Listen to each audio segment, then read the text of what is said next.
Hello बच्चों, कैसे हैं आप लोग। आई होप आप सभी अच्छे होंगे और अपनी बोर्ड की प्रिपरेशन में लगे हुए होंगे। तो आज मैं यहाँ पर आया हूँ केमिस्ट्री का फोर्थ चैप्टर लेकर, जो बोर्ड के नजरिए से बहुत ही ज्यादा इंपॉर्टेंट है और उसका नाम क्या है, carbon and its compound. Board her bar sir बहुत ज्यादा मार्क्स में यहाँ से क्वेश्चन पूछता है, और जिन कॉन्सेप्ट पे से बोर्ड हर बार क्वेश्चन पूछता है, मैंने यहाँ पर वो कॉन्सेप्ट बहुत ही अच्छे तरीके से सिखाए हैं। तो वीडियो को एंड तक पूरा देखना है और अपने दोस्तों में भी इस वीडियो को शेयर करना है, ज्यादा से ज्यादा शेयर करें ताकि हम ऐसे ही आपको वीडियो प्रोवाइड करवा सकें। आगे बात समझ, ठीक है, आगे चले। ओके, देखते हैं चैप्टर में ऐसा क्या है जो बच्चों को डरा रखा है। आज हम इस चैप्टर का डर अपने अंदर से बिल्कुल पूरी तरीके से निकाल देंगे। तो सबसे पहले बात आती है सर कार्बन। कार्बन क्या है ना, चैप्टर का नेम ही क्या है sir, carbon and its compound. तो कार्बन का जो एटॉमिक नंबर होता है वो कितना होता है जी, 6। कितना होता है, 6। एटॉमिक वेट यानी मास कितना होता है उसका, 12। और उसका कॉन्फ़िगरेशन अगर हम करते हैं तो देखो K L M N shell होती है ना हमारी। तो के में कितने आएंगे सर, 2, और एल में कितना होगा, 4। यानी इसकी ऑक्टेट सर कंप्लीट नहीं है, और इसकी बैलेंस भी क्या है सर, 4। हमें क्या पता चल गया, इसकी बैलेंस भी क्या है, 4। तो इसी चीज को हम आगे सीखेंगे कि कार्बन की यहाँ पर जो ऑक्टेट है वो कंप्लीट नहीं है, तो वो क्या करता है, गेन करता है ना, या लूज करता है अपनी ऑक्टेट कंप्लीट करने के लिए। तो देखो सर, यहाँ पर भी उसने ऑक्टेट रूल बता रखा है, every atom wants to have 8 electron in its valence shell. यानी कि जो उसकी ये वाली सेल है, इसे ऑक्टेट कंप्लीट करने के लिए यहाँ पर 8 इलेक्ट्रॉन होने बिल्कुल जरूरी है सर। अब इसके पास कितने हैं सर, 4 इलेक्ट्रॉन्स उसके बैलेंस सेल में। तो इसके लिए बहुत ज्यादा क्या हो जाएगा, डिफिकल्ट हो जाएगा, है ना, क्या करना, लूज करना डिफिकल्ट क्यों हो जाएगा सर, वो भी मैं आपको आगे बताऊंगा। और गेन करना डिफिकल्ट क्यों हो जाएगा, वो भी मैं आगे बताऊंगा। तो ऐसी सिचुएशन में ये तो फंस गया, ना तो लूज कर सकता और ना ही ये गेन कर सकता। तो ये क्या करेगा, वही हमें इस चैप्टर में पढ़ना है कि कार्बन क्या करता है सर, है ना। अब अगले टॉपिक पे हम चलते हैं। वो कहता है ओकरेंस ऑफ कार्बन, के कार्बन सर आता कहां से है, ये तो बताओ सर, कार्बन प्रोड्यूस कहाँ होता है, आता कहां से है। तो sir carbon is found in the atmosphere, ये हमारे एटमोस्फेयर में ही पाया जाता है। इनसाइड द अर्थ क्रस्ट, कहां पाया जाता है जी, inside the earth crust, and in all living organisms. ठीक है जी। अब कार्बन जो होता है वो फ्यूल्स में भी प्रेजेंट होता है। कौन कौन से फ्यूल्स में, coal, charcoal, coke, petroleum, natural gases, biogases और मार्स गैस में ये जो हमारा कार्बन है ये प्रेजेंट होता है। ठीक है बच्चों, ये तो बात हो गई इसकी ओकरेंस की। अब बात आती है कि कार्बन सर यूनिक क्यों है ना। इतने बोते जो हमारे एलिमेंट्स हैं पीरियोडिक टेबल में, उन्हें छोड़कर हम किसके बारे में पढ़ रहे हैं, कार्बन के बारे में पढ़ रहे हैं। ऐसी क्या खासियत है कार्बन के अंदर, है ना, ऐसी क्या चीज है जो बच्चों को डरा रही है। तो बेटे कार्बन यूनिक क्यों है, सबसे पहला टॉपिक यही है कि कार्बन यूनिक क्यों है। कार्बन यूनिक इसलिए है क्योंकि ये 4 प्रॉपर्टी शो करता है। वो 4 प्रॉपर्टी कौन कौन सी होती है सर, पहली होती है सर टेट्रा वैलेंसी। क्या होती है सर, टेट्रा वैलेंसी। इसका मतलब क्या हुआ, इसकी वैलेंसी होती है 4। अब जब इसकी 4 वैलेंसी होती है तो ना ये इजिली गेन कर पाता ना इजिली लूज कर पाता। सर गेन क्यों नहीं कर पाता, मैंने आपसे कहा था, बताऊंगा। सर ये गेन इसलिए नहीं कर पाता, अगर ये गेन करेगा तो रखेगा कहां, होल्डिंग प्रॉब्लम, है ना। और लूज इसलिए नहीं कर पाता क्योंकि उसके लिए चाहिए हाई एनर्जी, जो कि इसके पास नहीं है सर, है ना। तो टेट्रा वैलेंसी यानी उसकी वैलेंसी क्या है, 4। अब वो ना तो गेन कर सकता ना लॉस कर सकता। तो इस सिचुएशन में वो क्या करता है, कोवैलेंट बॉन्ड बनाता है। क्या बनाता है सर, कोवैलेंट बॉन्ड बनाता है। इसके बारे में मैं आपको आगे सिखाऊंगा। कार्बन यूनिक क्यों है, पहली प्रॉपर्टी शो करता है टेट्रावैलेंसी। अच्छा, दूसरी प्रॉपर्टी शो करता है वो कैटेनेशन। क्या सर, कैटेनेशन। कैटेनेशन प्रॉपर्टी क्या होती है सर, चेन बनाना, है ना। अब ना तो वो लूज कर रहा ना ही वो गेन कर रहा, तो क्या करेगा, अपने ही कार्बन एलिमेंट्स के साथ मिल मिलकर क्या बना लेगा, लॉन्ग लॉन्ग चेन बना लेगा। इसके बारे में हम आगे बढ़ेंगे। थर्ड क्या आता है सर, पोलीमराइजेशन। पोलीमराइजेशन क्या होता है सर, ये मैं आपको बता देता हूं। छोटे छोटे मोनोमर्स होते हैं हमारे, देखो यहां पर सिखाता हूं मैं आपको बहुत ही अच्छे तरीके से। छोटे छोटे मोनोमर्स होते हैं, 2 कार्बन का मिलकर एक मोनोमर बनता है, ठीक है। अब जो ये मोनोमर्स होते हैं ये आपस में कंबाइन होकर क्या बनाते हैं, पॉलीमर्स क्या बनाते हैं जी, मोनोमर्स प्लस मोनोमर्स क्या बनता है, पॉलीमर्स। क्या बनता है जी, पॉलीमर्स, है ना। अब ये पॉलीमर्स आपस में इकट्ठा होकर क्या करते हैं, पॉलीमर्स प्लस पॉलीमर्स, ये आपस में इकट्ठा होकर करते हैं सर पॉलीमराइजेशन। क्या करते हैं, पॉलीमराइजेशन। आप कभी पॉलिथीन का यूज करते हो, सभी लोग करते हैं पॉलिथीन का यूज, पन्नी का यूज, है ना। वो पन्नी कैसे बनती है सर, सबसे पहले स्टेप क्या होता है, छोटे छोटे दो कार्बन के मिलकर क्या बनते हैं, मोनोमर्स। अब मोनोमर्स आपस में कंबाइन होकर क्या बनाते हैं, पॉलीमर्स। अब वो पॉलीमर्स आपस में कंबाइन होकर क्या करते हैं, पॉलीमराइजेशन। और ये पॉलीमराइजेशन क्या होता है, पॉलीइथीन बनाता है, यानी जो हम यूज करते हैं पॉलीथीन। तो कार्बन यूनिक क्यों है, सबसे पहले वो टेट्रावैलेंसी शो करता है, दूसरा सर कैटेनेशन प्रॉपर्टी शो करता है, तीसरा सर पॉलीमराइजेशन, और सर चौथी प्रॉपर्टी क्या होती है, चौथी प्रॉपर्टी क्या होती है, चौथी प्रॉपर्टी सर उसकी होती है कौन सी, आइसोमेरिज्म। क्या सर, आइसोमेरिज्म, यानी formula same but different structure बनाता है ना। तो वही चीज हम आगे सीखेंगे। तो सबसे पहले आती है सर टेट्रावैलेंसी। टेट्रावैलेंसी क्या होती है सर, मैंने आपको बताया सर उसका जो इलेक्ट्रॉनिक कॉन्फ़िगरेशन है वो क्या है, 2,4। अब ना तो वो इजिली गेन कर पा रहे हैं अपने ऑक्टेट कंप्लीट करने के लिए, और ना ही इजिली डोनेट कर पा रहे हैं। तो वो क्या करता है sir, it shares four electrons with other atoms to attain stability. यानी वो क्या करता है, अदर एटम के साथ स्टेबिलिटी बनाने के लिए अपने जो चार इलेक्ट्रॉन्स है उन्हें शेयर कर लेता है। आगे बात समझ, किसके द्वारा फॉर्मेशन होते हैं सर वहां पर, जब ये अपनी स्टेबिलिटी बनाने के लिए चार इलेक्ट्रॉन जो है अपने शेयर करेगा, तो वो चीज क्या रिजल्ट करेगी, उस दौरान बनते हैं हमारे कोवलेंट बॉन्ड। कैसे बनते हैं सर, कोवलेंट बॉन्ड। आगे इसके बारे में, कोवलेंट बॉन्ड के बारे में हम आगे पढ़ते हैं, ठीक। फॉर्मेशन ऑफ कोवलेंट बॉन्ड, कि कोवलेंट बॉन्ड कैसे बनते हैं सर, सबसे पहले सीख लेते हैं। मैंने अभी आपको बता दिया कि शेयरिंग जब होगी, है ना, तो शेयरिंग के दौरान हमारे कोवलेंट बॉन्ड बनकर आएंगे। जैसा सर कोवलेंट बॉन्ड में सबसे पहला आता है formation of single covalent bond in hydrogen molecules. अब ये सर देखो, हमारा जो हाइड्रोजन है उसका इलेक्ट्रॉनिक कॉन्फ़िगरेशन आप अगर देखेंगे तो सिर्फ वन है। क्या है, वन। तो उसमें सिर्फ एक पेयर ऑफ इलेक्ट्रॉन शेयर होगा। क्या होगा सर, एक पेयर ऑफ इलेक्ट्रॉन। जब एक पेयर ऑफ इलेक्ट्रॉन शेयर होता है, आप यहां पर देख सकते हैं सिर्फ एक पेयर ऑफ इलेक्ट्रॉन जो है वो शेयर हो रहा है, तो इसका रिजल्ट सर क्या बनेगा, इसका रिजल्ट ये बनेगा कि सिंगल, यानी कि सिंगल कोवलेंट बॉन्ड यहां पर प्रोड्यूस होगा। आप देख सकते हैं सर सिंगल कोवलेंट यहां पर क्या हुआ, प्रोड्यूस हुआ। आगे बात समझ में, सिंगल हो गया। अब डबल कोवलेंट बॉन्ड क्या होता है सर जहां पर अगर आप ऑक्सीजन का एग्जांपल ले लें, तो ऑक्सीजन का जो इलेक्ट्रॉनिक कॉन्फ़िगरेशन बना वो बना 2,6। अब सर जो 6 है हमारा बैलेंस इलेक्ट्रॉन में, it is need 2 electron to more stability, यानी उसे क्या चाहिए सर, 2 इलेक्ट्रॉन और चाहिए स्टेबिलिटी बनाने के लिए।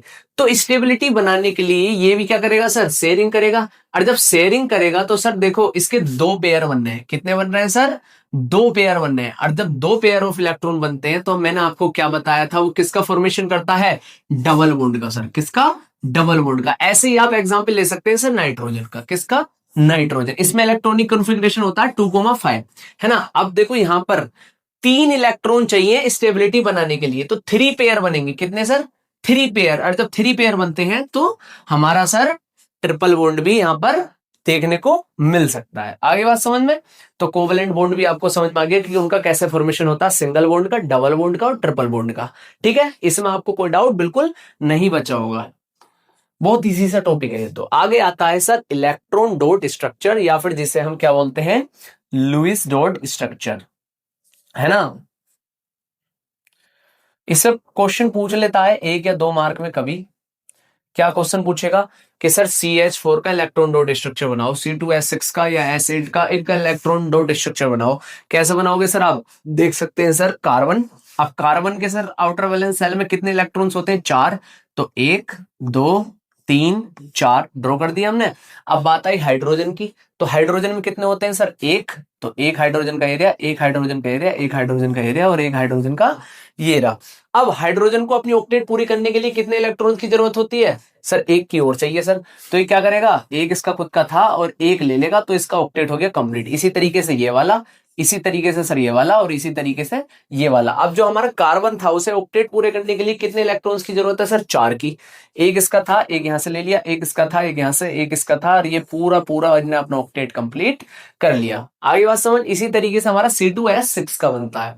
तो ये बहुत ही आसान है सर बनाना, कोई हार्ड चीज नहीं है, आप इसे सीख सकते हैं, आप इसे देख सकते हैं, बिल्कुल चुटकियों में आप ऐसे कर दोगे सर। ऐसे अगर पेपर में आ गया तो इसमें कुछ भी नहीं है सर। इलेक्ट्रॉन डॉट स्ट्रक्चर जिसे हम बोलते हैं, लुईस डॉट स्ट्रक्चर, आधे से ज्यादा बच्चे देखते ही घबरा जाते हैं। देखो C2H6 का भी मैं आपको समझा देता हूं।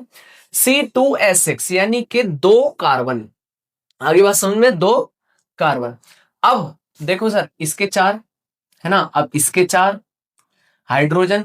अब ये अपनी ऑक्टेट कंप्लीट कर लेंगे। देखो हाइड्रोजन 2 2 ले रहा है ना, वो अपनी ऑक्टेट कंप्लीट कर रहा है। कार्बन भी कितने लेगा सर? 8 ही तो करेगा। 2 यहां से, 2 यहां से, 2 यहां से, और 2 ये हो गए, एक इसका और एक अपना था। ऐसे ही सर यहाँ पर तो बन गया C2H6 इथेन का। बहुत ही ज्यादा इजी है sir, very very very easy sir. ठीक है, आगे बात समझ। अब बात वही हम कर रहे हैं कि जो हमारा कार्बन है वो वर्सटाइल नेचर शो करता है सर। सबसे पहले हमने उसमें क्या पढ़ा? टेट्रावेलेंसी। दूसरे नंबर पर ये दिखा रहे हैं कैटनेशन। कैटनेशन क्या होती है sir? Carbon atoms can binds with other carbon atoms to form long branch chain. यानी कार्बन एटम जब दूसरे कार्बन एटम से मिल जाते हैं और क्या बनाते हैं? लॉन्ग कार्बन चेन बनाते हैं, तो उस प्रोसेस को हम क्या बोलते हैं? उस प्रॉपर्टी को क्या बोलते हैं? Catenation property of carbon. आगे बात समझ में। देखो लॉन्ग चेन इस तरीके से बनाते हैं, carbon carbon carbon carbon, long chain बनती चली जाएगी। और ब्रांच चेन जो होती है वो इस तरीके से होती है, यानी नीचे ऊपर हर जगह कार्बन की ब्रांच बनती चली जाना। और क्लोज रिंग जो होती है वो इस तरीके से बन जाती है सर। बेंजीन का शेप देखा होगा आपने, वही क्लोज्ड बन जाना है ना एक तरीके से। आप समझते होंगे इस चीज को। ठीक है बच्चों, आगे की बात समझ में। अब आता है हमारा अगला वर्सेटाइल नेचर में, अगला लास्ट क्या था हमारा? आइसोमर्स। आइसोमर्स क्या होते हैं? मैंने आपको बताया same formula but different structure. अगर आप ध्यान दो तो C4H10, C4H10 क्या होता है? ब्यूटेन का सर। किसका? ब्यूटेन का। तो देखो यहां पर C4 है ना, और H गिन लो, 1 2 3 4 5 6 7 8 9 10, एक बिल्कुल सेम स्ट्रक्चर ऐसा बन गया। और सर देखो अगर आप इसके गिनोगे तो इसके भी सेम फॉर्मूला बैठेगा, स्ट्रक्चर बदल दिया। इसमें कार्बन की लॉन्ग स्ट्रेट चेन थी बट यहां पर ब्रांच चेन हो गई है ना। तो देखो सर 1 2 3 4 कार्बन कितने? 4। 1 2 3 4 5 6 7 8 9 10, हाइड्रोजन भी 10।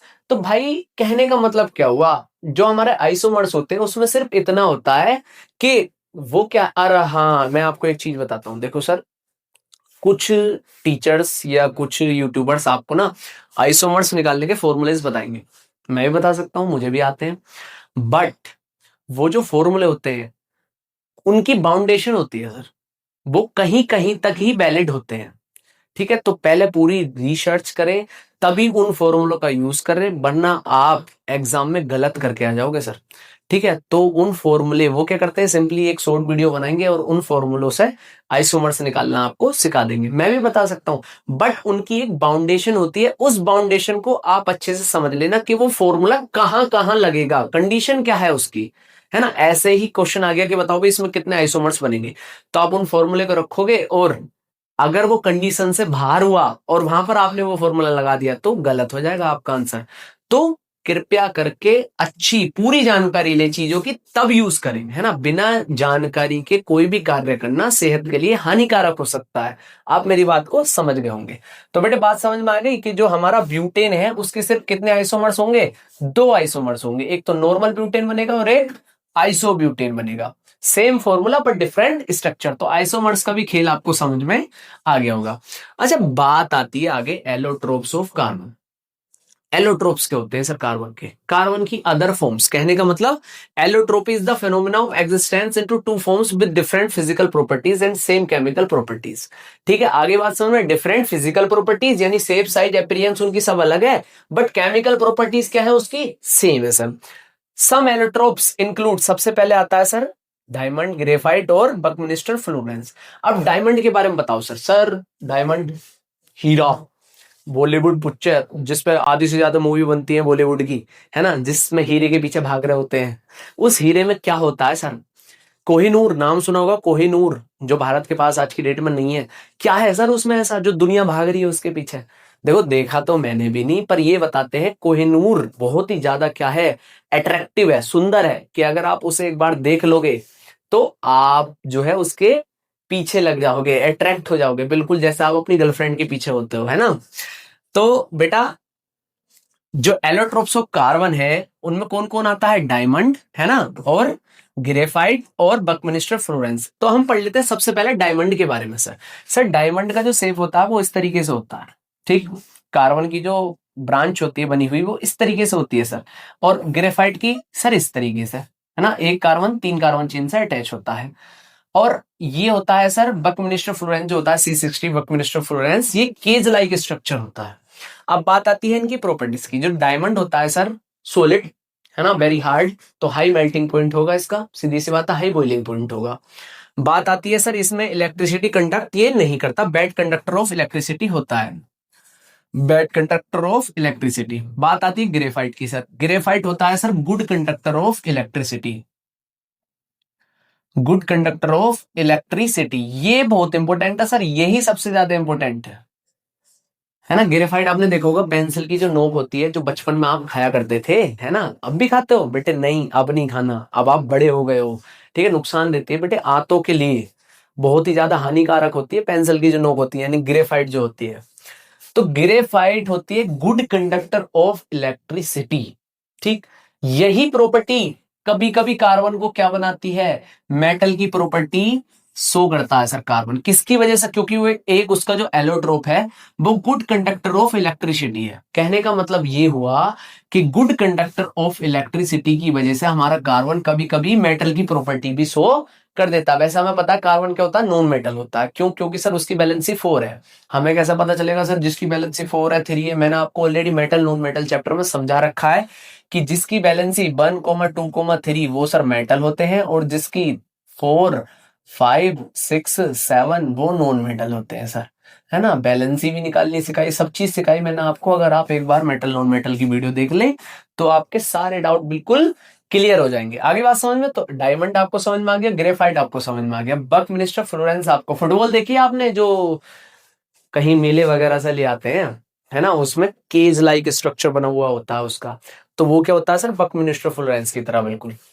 आगे चलें, आपको एलोट्रोप समझ में आगे होंगे।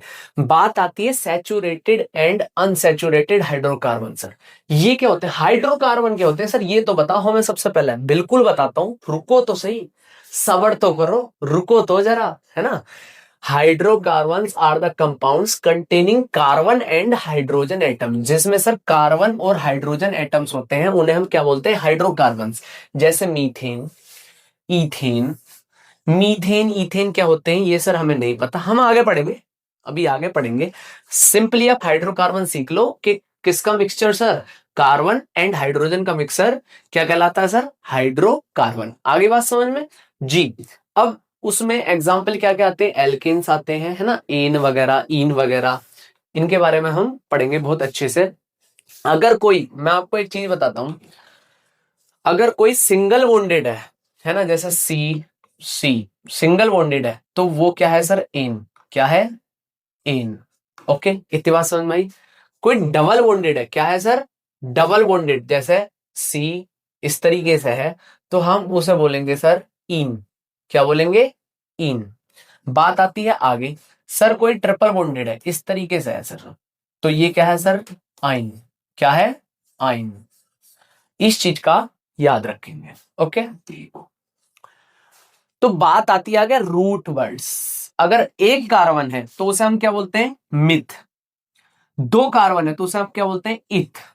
3 कार्बन है तो उसे हम क्या बोलते हैं, प्रोप। 4 कार्बन है तो ब्यूट। 5 कार्बन है तो पेंट। 6 कार्बन है तो हेक्स। 7 है तो हैप। 8 है तो ओक्ट। 9 है तो नॉन। और 10 है तो डेक। इसे आप याद रखेंगे बहुत ही अच्छे तरीके से, ठीक है, कि ये क्या है। अगर सर एक कार्बन एटम है तो क्या बोलेंगे, मिथ। 2 कार्बन एटम है तो क्या बोलेंगे, इथ।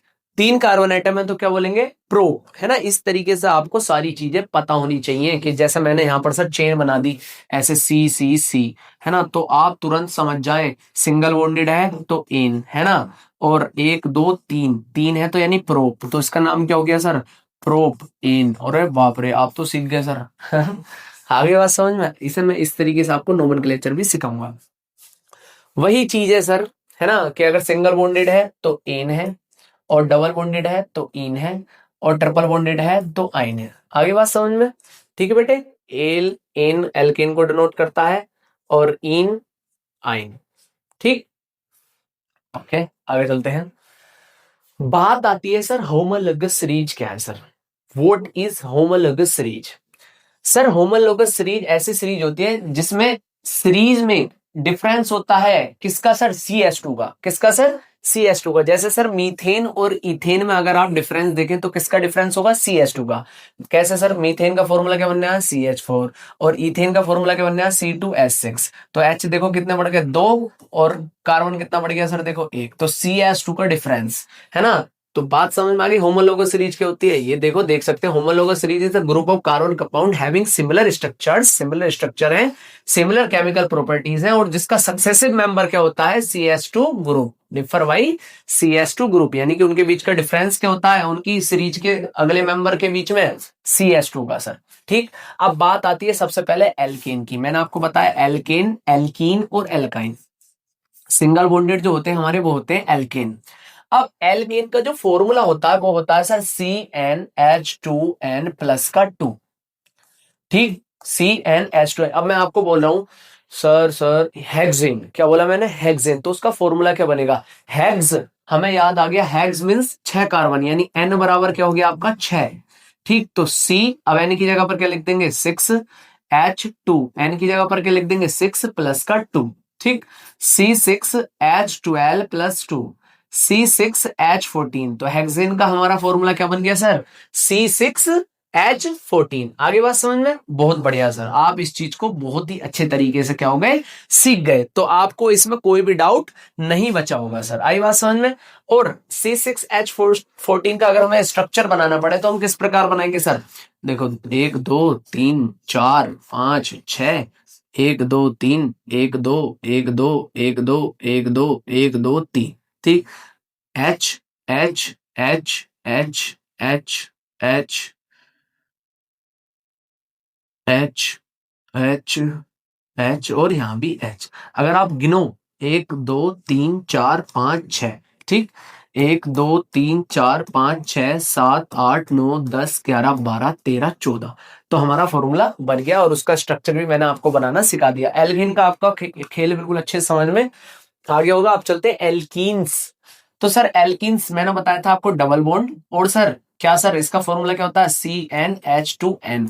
वही चीज है कि आपको अगर बनाना है, मैंने आपको नाम दे दिया सर, क्या नाम दे दिया। हाँ, एक चीज ध्यान रखना सर, मैं बताता हूं सर, एल्केन में मीथेन तो होता है, यानी मीथेन CH4 होता है सर, बट सर ना तो इथेन होता कोई चीज, देखो यहां से कहां से स्टार्ट हो रहा है, इथीन से, और ना ही सर हमारा लास्ट क्या आता है हमारा, बताइए सर, इथेन। हाँ, इथेन जो हो, सॉरी सॉरी सॉरी सॉरी,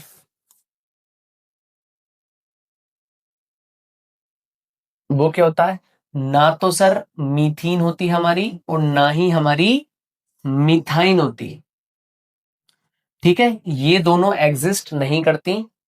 यहां पर कहां से स्टार्ट होगा सर, इथीन से स्टार्ट होगा। कहां से स्टार्ट होगा, इथीन, और यहां भी कहां से स्टार्ट होगा, इथाइन से स्टार्ट होगा। तो आप इस चीज को ध्यान रखें कि सर मिथ जो सिर्फ एन में होता है, काय में होता है, एन में, क्योंकि सर इन के लिए डबल बॉन्ड होना जरूरी है, डबल बॉन्ड के लिए यहां पर 2 होना जरूरी है सर, सी की 2 होना जरूरी है सर। इस चीज को समझ गए, इसका फॉर्मूला क्या होता है, CnH2n, एन की वैल्यू रख के हम किसी का भी फॉर्मूला निकाल सकते हैं, और उनके बीच में क्या होगा सर, डबल बॉन्ड होना बहुत ज्यादा क्या है, जरूरी है। तो आपको ये चीज समझ में आ गई होगी। ठीक है, लास्ट क्या आता है इसका, एल्काइंस। क्या आता है सर, एल्काइन। उसका फॉर्मूला क्या होता है, CnH2n-2। फॉर्मूले याद रखना, क्योंकि अगर किसी का नाम दे दिया और फॉर्मूले बनाने को पूछ लिया तो बहुत ज्यादा जरूरी है। और ये कैसा होता है सर, इसमें क्या आती है, ट्रिपल बॉन्ड आती है कार्बन कार्बन के बीच में, कहीं भी एक जगह। आगे बात समझ में जी, बहुत बढ़िया। आगे आता है फंक्शनल ग्रुप। यही है इस चैप्टर की जान, है ना। बहुत अच्छे से समझाऊंगा सर, वीडियो को देखें, एंड तक देखें, चैप्टर में से कोई भी डाउट आपको नहीं बचेगा। फंक्शनल ग्रुप क्या होता है सर? एन एटम और अ ग्रुप और atoms which decide the properties of carbon compound is called functional group. जो किसी भी कार्बन कंपाउंड की क्या करे सर? डिसाइड द प्रॉपर्टीज, है ना, उसकी प्रॉपर्टी को डिसाइड करे, तो वो क्या होता है? हमारा फंक्शनल ग्रुप। जिसमें सर हमारा हेलोजन आते हैं सबसे पहले। कितने तरीके के फंक्शन ग्रुप होते हैं? हेलोजन, जिन्हें हम क्या बोल सकते हैं? हेलो ग्रुप भी बोल सकते हैं। दूसरे पर आता है सर एल्कोहल। क्या आता है सर? एल्कोहल। तीसरे पर आता है सर एल्डिहाइड, है ना। और चौथे पर क्या आता है सर हमारा? चौथे पर हमारा आता है सर कार्बोक्सिलिक एसिड। क्या आता है? कार्बोक्सिलिक एसिड, है ना। और एक और होता है सर कीटोन। क्या आता है सर? कीटोन। और लास्ट क्या आता है हमारा सर? बस इतने ही 5 पढ़ोगे सर आप इंपोर्टेंट वाले। तो halogen, alcohol, aldehyde, carboxylic acid और कीटोन। ठीक है बच्चों, आगे इतनी बात समझ में। इनके बारे में हम डीपली पढ़ते हैं थोड़ा सा। देखो वही सारी चीजें हैं, है ना, इनके बारे में हम थोड़ा सा डीपली पढ़ लेते हैं। अब वो क्या बोलता है सर? सबसे पहला आता है हमारा हेलोजन, जो मैंने आपको बताया। सर हेलोजन बहुत अच्छे से सिखाऊंगा, थोड़ा सा ध्यान देना। हेलोजन, है ना, इसमें सर प्रीफिक्स के रूप में यूज होते हैं। काय में सर? प्रीफिक्स के रूप में। अब क्या क्या यूज होते हैं सर इसमें प्रीफिक्स के रूप में? जैसे Cl chloro, Br bromo, आइडो nitro, है ना। और भी बोल सकते हैं सर, जैसे क्या बोलेंगे हम? CH3, वो क्या होता है सर? मिथाइल। याद रखेंगे CH3 क्या होता है सर? मिथाइल। C2H5, या फिर हम उसे इस प्रकार भी लिख लेते हैं CH3CH2, है ना। ये क्या है सर? दोनों हमारा ये है सर इथाइल। क्या है? इथाइल। इन्हें हम एक चीज और बोलते हैं, सब्स्टिट्यूट। क्या बोलते हैं सर? सब्स्टिट्यूट्स। ठीक है बच्चों, इतनी बात समझ में आई। ये प्रीफिक्स के रूप में यूज होते हैं। किसके रूप में? प्रीफिक्स के रूप में। जैसे मैं अगर आपको अभी एक एग्जांपल दे दूं, जैसे क्या सर? सी, है ना, इस पे Cl लगा दिया, H, H, H और H। इसका नाम क्या होगा? मैं आपसे पूछ रहा हूं, इसका नाम क्या होगा सर? देखो सर, सबसे पहला स्टेप क्या होता है? सबसे पहला स्टेप होता है सर नोमेनक्लेचर में, आगे हम पढ़ेंगे, पर मैं बता देता हूं, नंबर चेन को सिलेक्ट करना। कर लिया? लॉन्गेस्ट नंबर चेन को सिलेक्ट करना। दूसरा स्टेप होता है सर उसकी नंबरिंग करना। क्या करना? नंबरिंग। और नंबरिंग करते हैं सर हम सबसे पहले फंक्शनल ग्रुप देखते हैं। फंक्शनल ग्रुप ये रहा, तो इधर से ही नंबरिंग स्टार्ट कर दो, यानी ये 1 हो गया और ये 2 हो गया। हमें पता चल गई क्या? 1 पे क्या है सर हमारा? क्लोरो। प्रीफिक्स है तो पहले यूज होगा 1 पे क्लोरो, है ना। अब 2 कार्बन है तो क्या हो गया सर? इथ। सिंगल बॉन्डेड है तो सर क्या हो गया? इन, है ना। तो 1 क्लोरो इथेन। क्या नाम हो गया इसका? 1 क्लोरो इथेन। ठीक है बच्चों, कितना इजी है नंबरिंग करना, नेमिंग करना। हेलोजन आप सीख गए। आगे चलते हैं, आगे देखते हैं अगला फंक्शनल ग्रुप क्या है। अगला फंक्शनल ग्रुप है सर एल्कोहल।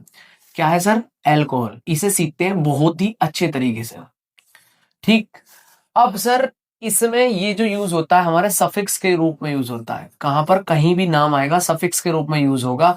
और सर इसका सिंबल क्या बनता है सर? OH। क्या बनता है इसका सिंबल? OH, है ना। तो सर कैसे? हमें सर एग्जाम्पल के द्वारा समझाओ, एग्जाम्पल से अच्छा समझाते हो आप। ठीक है, एग्जाम्पल के द्वारा सिखा देता हूँ बेटे आपको। कहीं आपको अगर इस तरीके से दे रखा है, ये H हो गया, ये OH हो गया, और ये सर ये भी H हो गया, ये भी H, ये भी H। इसका नाम क्या होगा सर? देखो वही काम, पहले नंबर चेन सेलेक्ट करी, ये 1 होगा क्योंकि फंक्शनल ग्रुप पास है, 2 होगा। अब सर प्रीफिक्स तो यूज होगा नहीं, सफिक्स होगा। तो सबसे पहले 2 कार्बन है तो क्या लिखेंगे? इथ। सिंगल बॉन्डेड है तो क्या लिखेंगे? इथ। इथेन हो गया। अब 1 क्या है सर?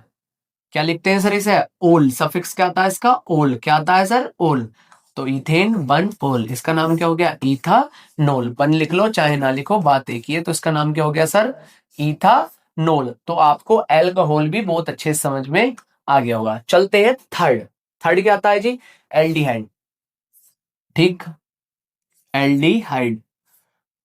ये भी सर सफिक्स के रूप में यूज होगा, और इसका सफिक्स क्या आता है सर? अल। क्या आता है? अल, है ना। और दूसरी चीज क्या थी सर? इसका सर जो सफिक्स है अल हो गया। और एक मिनट जी, सफिक्स अल और ये जो होता है ना सर, ये होता है हमेशा डबल बॉन्ड और एच के रूप में लगा हुआ। कहीं भी आपको शुरू में एक कंडीशन इसकी होती है, शुरू और आखिर, बीच वाले पे होगा तो सर वो क्या बन जाता है हमारा कीटोन, शुरू और आखिर। ठीक है बेटे, शुरू और आखिरी, ये याद रखना। जैसे सर आप यहां पर देख पा रहे हैं, मैं आपको एक एग्जांपल देता हूं, CH3, या फिर आप इस तरीके से ले सकते हो, C C, है ना, ये हो गया C, और इस पर रखिए डबल बॉन्ड O, और H, है ना, और यहाँ पर H, यहाँ पर H, यहाँ पर H, यहाँ पर H, यहाँ पर H, है ना। तो मेरे कहने का जो आपको समझाने का मतलब है वो क्या है सर, वो ये है कि या तो ये शुरू में लगेगा, या फिर ये मतलब या तो बिल्कुल शुरू में या फिर बिल्कुल एंड में, नीचे लगा लो चाहे ऊपर लगा लो। बट अगर बीच में लगा हो या मिला कहीं आपको, तो वो सर फंक्शनल ग्रुप बन जाएगा सर कीटोन का। क्या बनेगा? कीटोन का। तो या तो शुरू में लगेगा या एंड में लगेगा। अब देखो इसका नाम क्या हो जाएगा सर हमारा, जैसे इन्होंने यहाँ पर एक एग्जाम्पल दे रखा है, देखो सर एंड में लग रहा नहीं लग रहा। अब इसकी नेमिंग किधर से होगी, वही चीज नेमिंग करेंगे कहां से, फंक्शनल ग्रुप के पास से 1 2 3 4। अब ये सफिक्स के रूप में यूज होता है, सफिक्स क्या लगता है, अल लगता है। तो सर पहले देखो यहाँ पर एक सब्स्टिट्यूट भी लगा हुआ है, सब्स्टिट्यूट लगा हुआ है ना। सब्स्टिट्यूट क्या है ये, मिथाइल। तो सर देखो 2 पर क्या आया, मिथाइल, 2 मिथाइल, है ना। और 1 2 3 4, तो 4 का मतलब क्या हो गया, ब्यूट, बन, butane, sorry single bonded है तो क्या होगा, ब्यूट इन, और बन, और क्या बन जाएगा सर, सफिक्स अल। तो 2 मिथाइल ब्यूटेन बन अल। अब आप क्या होगे सर, यहाँ पर तो सर एक फंक्शनल ग्रुप और था, तो हमने इससे ही तो सर नंबरिंग करनी स्टार्ट करी, है ना। सर ये सब्स्टिट्यूट है, क्या है सर, सब्स्टिट्यूट। नंबरिंग करने का एक सिद्धांत है, और वो सिद्धांत क्या है मैं आपको आगे बताऊंगा। याद रखना कि सर हमेशा जो नंबरिंग की जाएगी वो फंक्शनल ग्रुप से पहले की जाएगी, फिर डबल बॉन्ड, ट्रिपल बॉन्ड, और फिर लास्ट में क्या आता है हमारा, सब्स्टिट्यूट। आगे जब हम नोमेनक्लेचर के क्वेश्चन करेंगे तो वहां पर आपको बताऊंगा। आप एल्डिहाइड में इतना ही ध्यान रखो कि इसका सफिक्स क्या होता है, अल, और डबल बॉन्ड ओ और एच आखिरी में, शुरू में आपको कहीं भी दिखाई देता है तो वो सर क्या है, एल्डिहाइड। ठीक है। अब आगे आता है सर हमारा कीटोन। मैंने बताया कहीं भी बीच में, देखो सर बीच में लगा रखा है, नहीं लगा रखा है, तो कहीं भी बीच में आपको लगा हुआ दिखाई देगा तो वो कौन सा फंक्शनल ग्रुप है, डबल बॉन्ड हो कहीं भी बीच में लगा हुआ दिखाई देगा तो कौन सा फंक्शनल ग्रुप है सर, वो कीटोन, है ना। अब इसका सर सफिक्स के रूप में यूज होता है ना। अब सफिक्स क्या है सर इसका, ओन, क्या है सर, ओन, है ना। अब ये वाला क्वेश्चन आप देख सकते हैं सर, 1 2 3 4, है ना, 4 आ गया तो क्या बनेगा सर, ब्यूट। अब सब सिंगल बॉन्डेड है तो ब्यूट इन, है ना। अब longest carbon chain, longest carbon change. अब सर यहां पर देखो किधर से नंबरिंग होगी, क्योंकि यहां से पास पड़ रही है, 1 2 3 4, है ना। तो ब्यूट इन 2 ऑन, तो इसका नाम क्या हो जाएगा, ब्यूटेन 2 ऑन। आगे इतनी बात समझ में, बहुत बढ़िया। लास्ट आता है इसका कार्बोक्सिलिक एसिड। क्या आता है जी, कार्बोक्सिलिक एसिड। इसका क्या मतलब हुआ सर, कार्बोक्सिलिक एसिड का जो सफिक्स यूज होता है सर, वो होता है सर ओइक एसिड। क्या यूज होता है, ओइक एसिड। अब इसमें ना दोनों चीजें हो जाती हैं, जैसे कहीं हमारा, जैसे मैंने ये लिखा था C तो उसमें डबल बॉन्ड O लग रहा था, बट डबल बॉन्ड O के साथ OH भी लग रहा हो कहीं, तो ये हमारा कौन सा बन जाता है सर, कार्बोक्सिलिक एसिड। सबसे पहले क्या आता सर हमारा हेलोजन, जिन्हें हम सब्स्टिट्यूट भी बोलते थे, है ना, उनका छोड़ दो। दूसरे पर क्या आता था, एल्कोहल। एल्कोहल में सिर्फ क्या लगता था, OH। तो कहीं भी आपको OH लगा हुआ दिखाई दे खाली, तो वो क्या हो गया, एल्कोहल फंक्शनल ग्रुप। तीसरे नंबर पर हमारा आता था एल्डिहाइड, जिसमें डबल बॉन्ड लग रही थी पहले और आखिरी में। तो कहीं भी आपको डबल बॉन्ड लगी हुई दिखाई देवे, डबल बॉन्ड O, तो पहले और आखिर में, तो वो क्या होगा सर, एल्डिहाइड। बीच में कहीं भी आपको डबल बॉन्ड O लगा हुआ दिखाई देवे तो वो क्या होगा सर, फंक्शनल ग्रुप कीटोन। और कहीं भी आपको डबल बॉन्ड O और OH दोनों साथ लगे हुए दिखाई देवे तो वो कौन सा फंक्शनल ग्रुप होगा सर, ओइक एसिड। क्या होगा सर, ओइक एसिड। आगे बात समझ में, तो इसका भी आप ये देख सकते हैं सर, जैसे क्या सर, ये डबल बॉन्ड O लगा हुआ है यहाँ पर, डबल बॉन्ड O और OH। तो नंबरिंग, है ना, नंबरिंग इधर से फंक्शनल ग्रुप यहाँ पास है 1 2 3, और 3 तो है नहीं, 1 2। अब 2 है तो इथ, इथ, है ना। अब बन पर, और ये एंड में क्या है, ओइक एसिड, तो इथानोइक एसिड। इसका नाम क्या हो जाएगा सर, इथानोइक एसिड। आगे इतनी बात समझ में जी। नोमेनक्लेचर, है ना। नोमेनक्लेचर के स्टेप्स मैंने सबसे पहले आपको बताया। आप सबसे पहले sir longest carbon chain select करेंगे, लॉन्गेस्ट कार्बन चेन सेलेक्ट कर ली।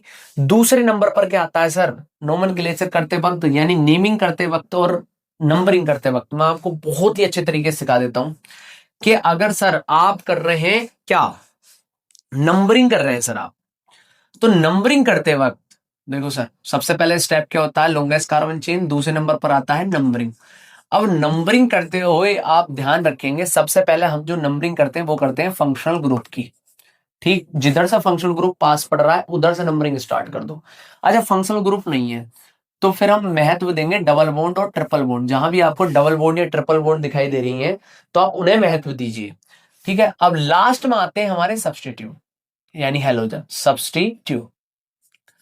ये होता है सर किसका रूल, नंबरिंग करते हुए याद रखना आपको रूल। तीनों अगर किसी क्वेश्चन में तीनों है तो सबसे पहले फंक्शनल ग्रुप पर नंबरिंग करेंगे उधर साइड से, दूसरे पर महत्व देते हैं ट्रिपल बॉन्ड डबल बॉन्ड को, लास्ट पे सब्स्टिट्यूट को। कहीं आपके डबल बॉन्ड ट्रिपल बॉन्ड और सब्स्टिट्यूट है तो पहले डबल बॉन्ड की तरफ से नंबरिंग करना स्टार्ट करेंगे। अच्छा नेमिंग का क्या रूल होता है, तीसरे पर करते हैं उसकी नेमिंग। सर नेमिंग का रूल ये होता है अगर आप नेमिंग कर रहे हो तो सबसे पहले लिखोगे सब्स्टिट्यूट को, है ना, और दूसरे नंबर पर लिखोगे डबल बॉन्ड और ट्रिपल बॉन्ड को, लास्ट में लिखोगे प्रीफिक्स के रूप में, सॉरी सफिक्स के रूप में फंक्शनल ग्रुप को। किसे सर, फंक्शनल ग्रुप को। मैंने आपको सारी चीजें बहुत अच्छे तरीके से सिखा दी कि ये जो हमारे है हेलो एल्केन जो जिन्हें हम हेलोजन बोलते थे ये प्रीफिक्स के रूप में यूज होते थे, है ना। ये हमारे सफिक्स के रूप में यूज होते थे, सफिक्स क्या था, ओल लगता था। ये भी हमारे सफिक्स के रूप में अल लगता था। और ये सिखाया मैंने कीटोन, ये भी सफिक्स के रूप में ओन लगता था। लास्ट आया कार्बोक्सिलिक एसिड, ये भी सफिक्स के रूप में यूज होते थे जब हम इनकी नेमिंग करते थे। और मैंने आपको यहाँ भी बहुत अच्छे तरीके से सिखा दिया कि जो नंबरिंग कर रहे हो अगर आप, है ना, तो उसमें सबसे पहले प्रायोरिटी किसे दी जाएगी, फंक्शनल ग्रुप की तरफ से नंबरिंग स्टार्ट करेंगे, या फिर फंक्शनल ग्रुप नहीं हो तो डबल बॉन्ड ट्रिपल बॉन्ड की तरफ से स्टार्ट करेंगे, है ना। और नेमिंग सबसे एंड में क्या आएंगे, फंक्शनल ग्रुप, उससे पहले हम लिखते हैं डबल बॉन्ड ट्रिपल बॉन्ड के बारे में, और उससे पहले लिखते हैं सब्स्टिट्यूट के बारे में। इस पे मैं आपको क्वेश्चंस भी कराऊंगा बहुत अच्छे तरीके से। आप देख सकते हैं कि methane, ethane, propane, butane, pentane ये मैंने आपको ऑलरेडी सब सिखा दिए। 2 है 3 है तो आप क्या करेंगे, डबल बॉन्ड है तो इथीन होगा, ट्रिपल बॉन्ड है तो इथाइन होगा, है ना। इस तरीके से आप कर सकते हैं। प्रीफिक्स सफिक्स कैसे यूज होते हैं ये मैंने आपको ऑलरेडी बता दिया, आपको बहुत ही अच्छे तरीके से समझ में आ गया होगा। अब बात आती है नंबरिंग कैसे करेंगे और नेमिंग कैसे करेंगे। सर एक तो करके दिखाइए एग्जांपल, हमारा नोमेनक्लेचर बिल्कुल क्लियर हो जाएगा। अगर नोमेनक्लेचर आप 10th क्लास में सीख गए तो आपको 11th और 12th क्लास में बिल्कुल भी दिक्कत नहीं आएगी। ये टॉपिक आपका कट गया है, इस पे से क्वेश्चन नहीं बनते, पर सर आपको सीखनी है ना। नोमेनक्लेचर आपसे आना चाहिए और बिल्कुल मजबूत होना है इस चीज में, है ना। कभी कभी टपक भी जाता है क्वेश्चन, तो प्रिपेयर करके जाओ बेटे। देखो सर सबसे पहले पहला स्टेप क्या था हमारा, बताओ जल्दी से बच्चों। सबसे पहला स्टेप है हमारा लॉन्गेस्ट कार्बन चेन सिलेक्ट करना। तो सर लॉन्गेस्ट कार्बन चेन हम इसमें सिलेक्ट कर लेते हैं, नो प्रॉब्लम, हमने लॉन्गेस्ट कार्बन चेन इसमें सिलेक्ट कर लिया। अब करेंगे सर हम उसमें नंबरिंग। क्या करेंगे, नंबरिंग। अब नंबरिंग का रूल मैंने आपसे क्या बताया, जहां से, अब देखो ना तो इसमें फंक्शनल ग्रुप है ना ही इसमें डबल बॉन्ड ट्रिपल बॉन्ड है, सिर्फ सब्स्टिट्यूट है ना, सब्स्टिट्यूट है तो नंबरिंग इधर से स्टार्ट कर दो। ठीक, अब इसकी नेमिंग करेंगे। नेमिंग में सबसे पहले क्या लिखते हैं, सब्स्टिट्यूट। मैंने अभी बताया था सबसे पहले सब्स्टिट्यूट, तो 1 पे क्या है, क्लोरो। अब क्या लिखेंगे सर, देखो कितने, 1 2 3, 3 है तो मिथ इथ प्रो, प्रोप आ गया। अब सब सिंगल बॉन्डेड है तो एन आ जाएगा। ये हो गया इसका नाम, कुछ भी हार्ड नहीं था जी। इस वाले में जाओ सर, सबसे पहले क्या करेंगे, लॉन्गेस्ट कार्बन चेन सेलेक्ट कर ली।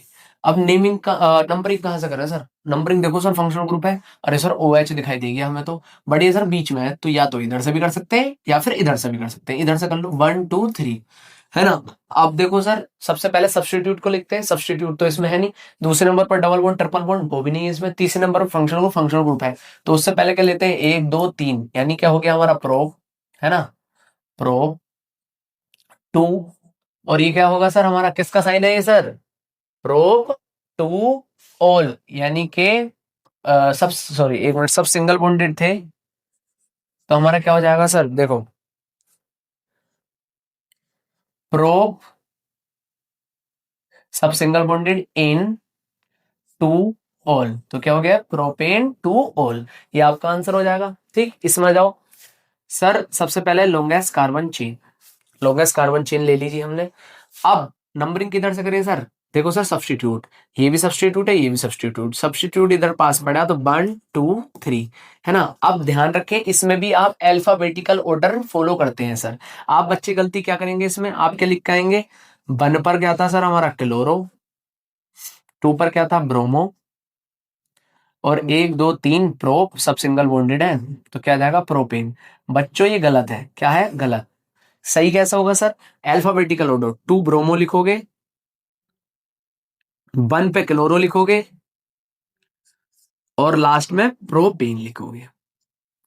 ठीक है, तो इस तरीके से अगर करना है, इसमें भी अल्फाबेटिकल ऑर्डर आप फॉलो करोगे। अच्छा यहां पर कैसे करेंगे सर, वही चीज है, लॉन्गेस्ट कार्बन चेन सिलेक्ट करो, कर ली सर, 1 2 3। अरे सर आपने नंबरिंग इधर से क्यों करी, सर पास में पड़ रहा है ना हमारा जो सब्स्टिट्यूट है, वो इधर से पास में पड़ रहा है। अब देखो सब्स्टिट्यूट को सबसे पहले लिखते हैं, जैसे हमने यहाँ पर लिखा है ना, जैसे हमने यहाँ पर लिखा, तो सब्स्टिट्यूट को सबसे पहले लिख लो। यानी क्या हुआ सर, हमारा 1 पर क्लोरो है, 2 पर क्लोरो है, तो 1 2 2 क्लोरो है, तो 1 2 डाई क्लोरो, और नाम क्या हो जाएगा प्रोपेन, सब सिंगल बॉन्डेड है तो एन। तो सर ये हो गया आपका नोमेनक्लेचर। कुछ और एग्जांपल दिखा दूं, जी बिल्कुल दिखा देते हैं। देखो बच्चों इसका नाम क्या होगा, कोई बता सकता है इसका नाम क्या होगा। यहां पर अगर आप ध्यान दें, मैंने अभी आपको सिखाया था, वो क्या सिखाया था, डबल बॉन्ड ओ और ओ एच कौन सा फंक्शनल ग्रुप होता है सर, कार्बोक्सिलिक एसिड, जिसका सफिक्स क्या होता है सर हमारा ओइक एसिड, क्या होता है ओइक एसिड, है ना, ये तो बताया था आपसे। अब क्या करना है सर, फंक्शनल ग्रुप तो सबसे एंड में आएगा, सफिक्स के रूप में यूज होगा, 1 2 3, लॉन्गेस्ट कार्बन चेन सेलेक्ट कर ली, नंबरिंग किधर से होगी, फंक्शनल ग्रुप की तरफ से 1 2 3, है ना। अब ध्यान रखना सर 3 कार्बन है तो क्या लोगे प्रो, सब सिंगल बॉन्डेड है एन, 1 पर क्या है ओइक एसिड, तो इसे हम या तो ऐसे लिख सकते हैं या फिर propane oic acid, propanoic acid, ये भी इसका नाम हो जाएगा। ठीक है बच्चों, आई इतनी बात समझ में। आगे आता है हमारा ये क्वेश्चन, सर देखो लॉन्गेस्ट कार्बन चेन सेलेक्ट कर ली, अब यहाँ भी सब्स्टिट्यूट है, यहाँ भी सब्स्टिट्यूट है, नंबरिंग किधर की तरफ से ही कर दो। अब ध्यान देंगे तो ये आ रहा है सर आपका 2 2 2 डाई, और CH3 क्या होता है सर मिथाइल, है ना, और 3 कार्बन तो प्रोप, सब सिंगल बॉन्डेड इन, ये आपका हो जाएगा नाम। आपको नेमिंग आई नहीं आई ये बताओ, अभी तक नोमेनक्लेचर सीख गए या नहीं सीख गए, बिल्कुल सीख गए सर, है ना, बिल्कुल नहीं घबराना नोमेनक्लेचर सब। अगर बोर्ड में क्वेश्चन आ भी गया तो आप फटाफट करके आओगे। इसका नाम लिख सकते हो सर आप कमेंट बॉक्स में, जब मैंने आपको इतना करा दिया तो आप इसका नाम तो लिख ही सकते हो, यहाँ कंफ्यूज होने की जरूरत बिल्कुल नहीं है। C2H5 क्या होता है सर इथाइल, जल्दी से इसका नाम लिखकर कमेंट बॉक्स में आंसर करें, मुझे भी तो पता चलना चाहिए कि आप मेरी वीडियो से कुछ समझे, कुछ आपको सीख मिली। बिल्कुल मत शर्माओ, इसका आंसर कमेंट बॉक्स में आंसर करो, ठीक है, नहीं शर्माने की बिल्कुल जरूरत नहीं है। देखो ये भी एक तरीके से क्विज है ना, हाँ बिल्कुल डरने की जरूरत नहीं है, क्विज कर दो बिल्कुल फौरन तरीके से। कैसे सर, देखो सर CH3 C2 हाँ हमने क्या देख लिया, देखो सर यहाँ पर लग रहा फंक्शनल ग्रुप कौन सा लग रहा है, ओल एल्कोहल, है ना। तो नंबरिंग किधर से करेंगे, देखो sir longest carbon chain select करी, नंबरिंग कर दी इधर से 1 2 3 4, है ना। अब देखो 3 पर क्या है मिथाइल लगा हुआ, तो क्या हो जाएगा 3 मिथाइल 1 2 3 4 ब्यूट, सब सिंगल बॉन्डेड एन, 1 पर क्या है ओल लगा हुआ, तो 3 मिथाइल ब्यूटेन 1 ओल। ठीक है, आप अच्छी तरीके से नोमेनक्लेचर बिल्कुल सीख गए। आगे चलते हैं, अब आती है chemical properties of carbon compound. आधे से ज्यादा क्वेश्चंस यहीं से बनते हैं, आधे बच्चे यहीं कंफ्यूज होते हैं, जहां चैप्टर समझ में आना बंद हो जाता है, समझ में नहीं आता, वो चालू हो गया, अब उसे हम बहुत ही अच्छे तरीके से सीखेंगे। बस कंसंट्रेशन बनाए रखें, जोश मीटर अपना हाई रखें, हाउ द जोश हाई, है ना, हाई बना रहना चाहिए आपका। Chemical properties of carbon compound, सबसे पहला आता है सर कंबशन। क्या आता है, कंबशन, यानी कि कार्बन कंपाउंड्स बर्न होते हैं किसमें, ऑक्सीजन में, किस क्या प्रोड्यूस करने के लिए sir, water, carbon dioxide, heat and light. Mainly इसमें सर हीट एंड लाइट बहुत ज्यादा मेन है, ये आप ध्यान रखना। तो सर क्या कार्बन प्लस ऑक्सीजन, जब हम कार्बन के कंपाउंड को ऑक्सीजन के साथ बर्न करेंगे तो हमारा CO2 निकलेगा, हीट निकलेगी और लाइट निकलेगी। सर इसे दिमाग में फीड कर लें अपना कि जब C+O2 करेंगे हम तो CO2 तो निकलेगा ही, प्लस साथ में हीट एंड लाइट भी निकलेगी। यहाँ पर फिल इन द ब्लैंक्स में क्वेश्चन बन जाता है कि बताओ क्या क्या प्रोड्यूस होकर आएगा। देखो C2H5 ये क्या होता है हमारा सर, इथानॉल। क्या होता है? इथानॉल। जब इथानॉल को हम ऑक्सीजन के साथ रिएक्ट कराएंगे तो हमारा सर क्या प्रोड्यूस होगा, ये बताओ जल्दी से फटाफट से। ठीक है, देखो सर वही चीज, water, carbon dioxide, heat and light. आगे आता है सर ऑक्सीडेशन। क्या आता है? ऑक्सीडेशन। ये बहुत बढ़िया चीज है सर। इथानॉल C2H5 इथानॉल, याद रखें सर, इथानॉल और इथानोइक एसिड दोनों के फॉर्मूले याद कर लो। इथानॉल का फॉर्मूला क्या होता है? C2H5OH, जिसे हम कहीं कहीं क्या लिख देते हैं, इस तरीके से भी लिख देते हैं। कैसे? CS3 है ना, CH2 है ना, OH। तो ये भी C2H5OH है और ये भी C2H5OH है। दोनों का मतलब एक ही है, वो क्या है? इथानॉल। क्या है सर? इथानॉल। अब बात आती है इथानोइक एसिड क्या होता है सर, CH3COOH। आपको कहीं दिखाई दे तो ये होता है आपका इथानोइक एसिड, जिसे हम एसिटिक एसिड भी बोल देते हैं, तो आप कार्बोक्सिलिक एसिड भी बोल देते हैं। ठीक है, तो इन चीजों में आप कंफ्यूज नहीं होना, जिसे हम acetic acid plus carboxylic acid भी बोल देते हैं, तीनों एक ही चीज होती है। ठीक है, इन दोनों को याद रखना। तो इथानॉल को जब हम क्या सर KMnO4 के साथ हीट देंगे तो हमारा इथानोइक एसिड प्रोड्यूस होगा। पता चल गया इथानोइक एसिड कैसे प्रोड्यूस होता है। इथानॉल को K2Cr2O7 की प्रेजेंस में हीट देना या फिर KMnO4 की प्रेजेंस में हीट देना तो हमारा इथानोइक एसिड क्या होगा? प्रोड्यूस हो जाएगा। याद करो ऑक्सीडेशन रिएक्शन क्या होता है सर, इथानॉल को K2Cr2O7 की प्रेजेंस में हीट देना या फिर KMnO4 की प्रेजेंस में हीट देना, जिससे हमारा क्या प्रोड्यूस हो जाएगा? Ethanoic acid. आगे इतनी बात समझ। थर्ड आता है सर इसका एडिशन रिएक्शन। पहला क्या था हमारा, याद करो, पहला हमने क्या पढ़ा, बहुत ही आसान, क्या था वो सर? कंबसन। दूसरा हमने क्या पढ़ा, ध्यान से, ऑक्सीडेशन। और तीसरा हम क्या पढ़ रहे हैं sir? Addition reaction. Addition reaction क्या होता है सर, अनसैचुरेटेड हाइड्रोकार्बन जो होते हैं वो सर ऐड होने के बाद क्या बन जाते हैं? देखो sir, undergoes addition reaction with hydrogen in the presence of nickel और palladium as catalyst to form saturated hydrocarbon. यानी अनसैचुरेटेड से सैचुरेटेड बनना किसकी प्रेजेंस में सर?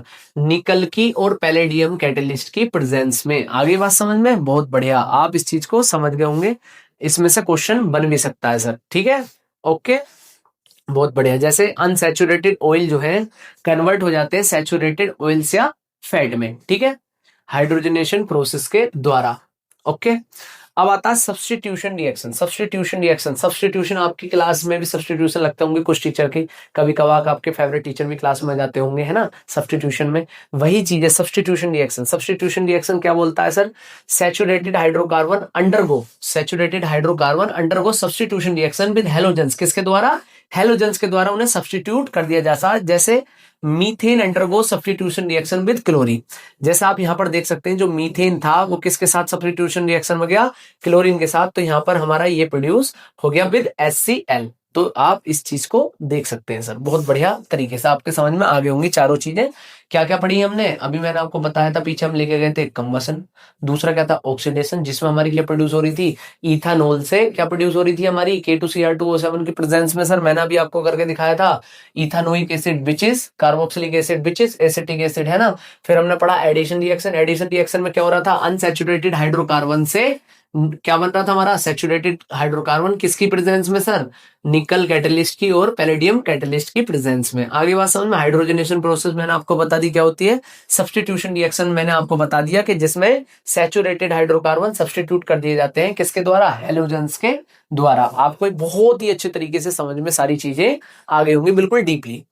अब आता है सर सम इंपोर्टेंट कार्बन कंपाउंड। जैसे मैंने आपको इथेनॉल के बारे में बता दिया। इथेनॉल कौन सी फैमिली से बिलोंग करेगा? एल्कोहल फैमिली से। उसका फॉर्मूला क्या होता है? C2H5, है ना। अब सर उसकी प्रॉपर्टीज के बारे में पढ़ लेते हैं। प्रॉपर्टीज बोलती है ethanol is a colourless liquid with pleasant smell and burning taste. क्या कह रहा हूं? बहुत ही अच्छी खुशबू आती है इथेनॉल में से, है ना, शराब में से अच्छी खुशबू आती है, कभी सूंघ कर देखना बेटे। अच्छा, मेरा एक डाउट है, वो डाउट ये है, जो हमारे फादर साहब हैं, जब हम बच्चे थे, छोटे छोटे थे बिल्कुल, तो हमें ढक्कन में अल्कोहल देते थे, है ना, शराब, कि तेरी खांसी ठीक हो जाएगी, जुकाम ठीक हो जाएगा। अब हम बड़े हो गए, जुकाम खांसी तो हमें अब भी होते हैं, तो अपने फादर साहब बनाकर क्यों नहीं देते? क्यों नहीं देते? चाहिए? अरे बेटे कैसी बात करो, मैं बताता हूँ क्यों नहीं देते। क्योंकि अब आपका इतने में काम नहीं चलेगा, आपको अब इतना चाहिए, है ना। तो बेटे इस चीज से दूर रहें, सेहत के लिए हानिकारक है, ठीक है। अब देखो वो बोलता है ये पानी में सोल्यूबल है ना, पानी में सोल्यूबल है तभी तो पैक बनाकर पीते हैं, सही बात है नहीं। Ethanol reacts with sodium, ethanol sodium के साथ रिएक्ट करता है, क्या फॉर्म करने के लिए? Sodium ethoxide and hydrogen. एक रिएक्शन तो ये हो गया सर हमारा इसमें। ये कोई खास इतना इंपॉर्टेंट नहीं है जितना सर हमारा ये वाला रिएक्शन इंपॉर्टेंट है। ये वाला रिएक्शन सर बहुत ही ज्यादा इंपॉर्टेंट है, इसे हम बोलते हैं डिहाइड्रेशन रिएक्शन या फिर वाटर रिमूवल रिएक्शन, बहुत ही ज्यादा इंपॉर्टेंट है। इसमें से क्वेश्चन फंस ही जाता है सर। मीन्स क्या हुआ सर, इसमें से पानी बाहर निकालते हैं, किस में से निकालते हैं? शराब में से। शराब में से पानी बाहर, लोग शराब में पानी मिला रहे हैं, आप शराब में से पानी बाहर निकालोगे, कैसे निकालोगे सर? देखो सर, जो हमारा C2H5OH है इथेनॉल, उसे कॉन्सेंट्रेटेड H2SO4 की प्रेजेंस में क्या निकाला जाता है? C2H4 which is ethene, plus पानी बाहर आ जाता है। क्या पानी बाहर आ जाता है? सही है। तो ethanol reacts with hot concentrated H2SO4, यानी कि जो हमारा इथेनॉल है कॉन्सेंट्रेटेड H2SO4 के साथ रिएक्ट करेगा, क्या फॉर्म करने के लिए? इथीन, और साथ में पानी निकाल देगा। तो इसे हम क्या बोलते हैं? डिहाइड्रेशन रिएक्शन और वाटर रिमूवल रिएक्शन। याद कर लो, शराब में से पानी निकालना, एक्सपेरिमेंट करके दिखाना पापा को, बोले पापा आप तो पानी मिलाते हो, हम पानी निकाल कर दिखाएंगे शराब में से। कैसे निकालोगे? उसे रिएक्ट करा दो कॉन्सेंट्रेटेड H2SO4 की प्रेजेंस में, है ना, तो आपका पानी बाहर आ जाएगा। यूजेस क्या है सर इसके? Ethanol is used for making alcoholic drinks, ethanol use होता है सर एल्कोहलिक ड्रिंक्स बनाने के लिए। It is used as a solvent, solvent के रूप में भी यूज होता है। देखो सर, एल्कोहलिक ड्रिंक्स में तो होता ही होता है, फिर कफ सिरप में भी यूज होता है ना। एक वो आता था, सिरप आता था, मैं उसका नाम भूल गया, उसमें ना थोड़ी अल्कोहल की मात्रा अच्छी होती थी, खांसी का सिरप था वो। अब जैसे ही उसे लोग पीते थे तो थोड़ा थोड़ा उन्हें नशा होता था, नींद आनी चालू हो जाती थी, पर सुबह तक खांसी ठीक हो जाती थी। तो जब शराब थोड़ी सी महंगी होगी तो लोगों ने वो लेनी चालू कर दी सर, वो दवाई जो सीसी आती थी, उसे ही पीते थे, नशा होता था क्योंकि उससे, तो उस पर सरकार ने बैन लगा दिया, मैं उसका नाम भूल गया। आगे चलते हैं, ठीक है। इथेनॉल, अब आता है इथेनोइक एसिड, इथेनॉल के बारे में पढ़ लिया। अब आता है इथेनोइक एसिड, कौन सी फैमिली से बिलोंग करता है? कार्बोक्सिलिक एसिड, या फिर इसे हम ये भी बोल सकते हैं विच इज एसिटिक एसिड। इसकी प्रॉपर्टी क्या है? ये भी कलरलेस लिक्विड होता है विद पंजेंट स्मेल। इसकी स्मेल कैसी होती है सर? बेकार होती है, ठीक है। It is soluble in water, ये भी पानी में सोल्यूबल होता है। A solution of 5 to 8% ethanoic acid is water is called vinegar, यानी कि 5 से 8% सोल्यूशन पानी के अंदर इथेनोइक एसिड की, वो क्या कहलाती है? सिरका। क्या कहलाती है? सिरका। सिरके का चाट होता है ना, खाते हैं उसे लोग, बहुत अच्छा लगता है। अब बात आती है सर, ईस्टरफिकेशन क्या होता है और सफोनिफिकेशन क्या होता है सर? आधे से ज्यादा बच्चों को इन्हीं में कंफ्यूजन है, इन रिएक्शनों में कंफ्यूजन है, यही याद नहीं होते सर ईस्टरफिकेशन क्या है, सफोनिफिकेशन क्या है। बहुत ही आसान तरीके से हम इस चीज को सीख लेंगे सर। हमारा सबसे पहले याद करो, जो ईस्टरफिकेशन है वो आता है हमारा किसमें? इथेनोइक यानी कार्बोक्सिलिक एसिड फैमिली में। तो सबसे पहले इथेनोइक यूज होगा इसमें, यानी कि CH3COH यूज होगा। अब उसके साथ मिला दो शराब, बहुत ही काम की चीज है शराब, किसी के भी साथ मिला दो, सब चीज कैसी हो जाएगी? बढ़िया। और एक बात और याद आई मेरी, जब कोरोना का टाइम था, कोविड-19, ठीक है, तो उस दौरान क्या मिलते थे हमें? फुसफुस, क्या था सर वो? सैनिटाइजर। तो सैनिटाइजर लोग लाते थे, तो उसमें अल्कोहल की मात्रा कुछ अच्छी लेवल की होती है, ठीक है। तो लोग क्या करते थे उस दौरान, अगर शराब नहीं मिल रही थी तो उसे पी रहे थे, जो कि बहुत ज्यादा खतरनाक चीज है ना। कच्ची शराब सुना है सर कभी? कच्ची शराब क्या होती है सर? कच्ची शराब होती है प्योर अल्कोहल।